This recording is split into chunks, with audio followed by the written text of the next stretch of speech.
November నెల 2వ తారీఖు నుంచి కార్తీక మాసం బిగినైంది. ఇది డిసెంబర్ నెల 1వ తారీఖు వరకు మనకి ఉంటుంది. దీన్ని మన యొక్క మహిళలు చాలా పవిత్రంగా భావించి పూజలు చేయటము, అలాగే ఉపవాసాలు ఉండటము చేస్తూ ఉంటారు. దీనిలో భాగంగా ఈ నెల 15వ తారీఖున అంటే రేపు మనకి కార్తీక పౌర్ణమి. ఈ కార్తీక పౌర్ణమి సందర్భంగా అందరూ కూడా సముద్ర స్నానాలు చేయటము జరిగిద్ది.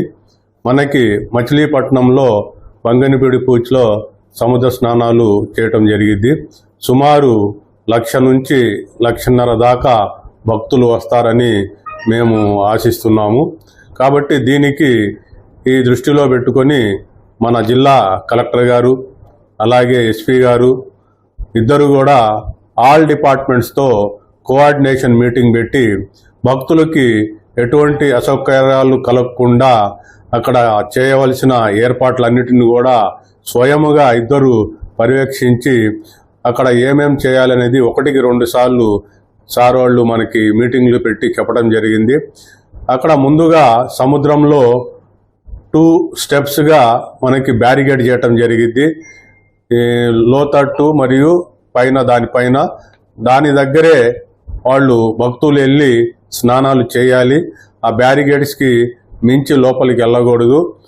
అక్కడ మనము ఎస్డిఆర్ఎఫ్ స్విమ్మర్స్ని అలాగే లోకల్ స్విమ్మర్స్ని కూడా పెట్టడం జరిగింది. అలాగే భక్తులకి స్నానం చేసిన తర్వాత ఏదైనా డ్రెస్ చేంజ్ చేసుకోవటానికి కౌంటర్స్ పెట్టారు.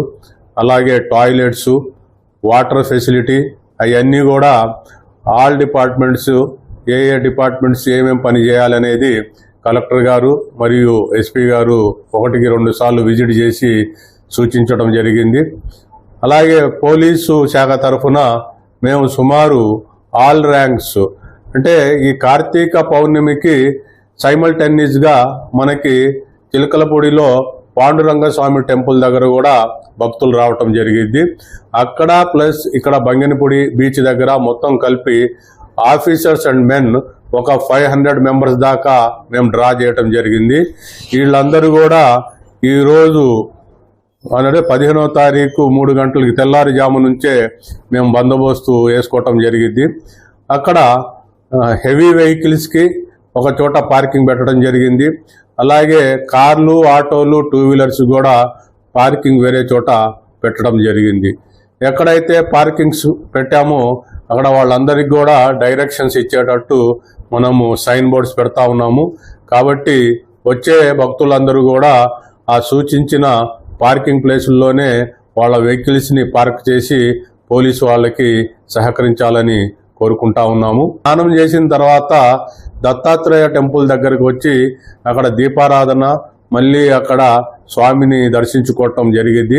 అక్కడ కూడా ఎటువంటి ట్రాఫిక్కి ఇబ్బంది లేకుండా బందోబస్తు చేయటం జరిగింది. భక్తులు కూడా అక్కడ ఎటువంటి వాళ్ళ వెహికల్స్ పెట్టడం కానీ అలాంటి ఏమి చేయకుండా పోలీస్ వాళ్ళకి సహకరించాలని కోరుకుంటా ఉన్నాము. స్నానాలు దగ్గర మనము ఎటువంటి ఇన్సిడెంట్స్ లేకుండా చూడటానికి డ్రోన్స్ ద్వారా మనం విజువల్స్ తీస్తూ ఉన్నాము. మనము మన మచిలీపట్నంలో ఒక 3 డ్రోన్స్ ఉన్నాయి. అలాగే మన ఏలూరు నుంచి కూడా ఒక 2 డ్రోన్స్ తెప్పిస్తూ ఉన్నాము. ఈ 5 డ్రోన్స్తో మనము సముద్ర ప్రాంతంలో వీక్షించి ఆ కనెక్టివిటీ వచ్చేసి ఫల్కానా అనే ఒక కొత్త బస్సు ఒకటి ఉంటుంది.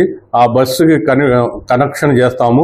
దాని ద్వారా ఎక్కడైనా ప్రజలు ఎక్కువగా స్నానం రద్దీగా ఉంటే అక్కడ నుంచి అక్కడ ఉన్న స్టాఫ్కి అక్కడ ఆఫీసర్స్కి రద్దీ ఎక్కువగా ఉన్నది వేరే చోట పక్కకి పంపించండి అని కూడా ఇన్స్ట్రక్షన్స్ ఇవ్వటం జరిగింది. కాబట్టి ఇది కొత్తగా మా ఎస్పీ గారు మరియు కలెక్టర్ గారు ఇది కొత్తగా ఈ సంవత్సరము పెట్టడం జరిగింది. అలాగే మనకి అక్కడికి వచ్చే భక్తులకి ప్రసాదాలు ఇవ్వటం జరిగింది. అలాగే వాళ్ళకి వాటర్ ఫెసిలిటీ, చిన్నపిల్లలకి పాలు కూడా ఏర్పాటు చేస్తూ ఉన్నారు. అలాగే చిన్నపిల్లలకి ట్యాగ్ కూడా వాళ్ళు తప్పిపోకుండా ట్యాగ్ కూడా వేయటం జరుగుతూ ఉంది.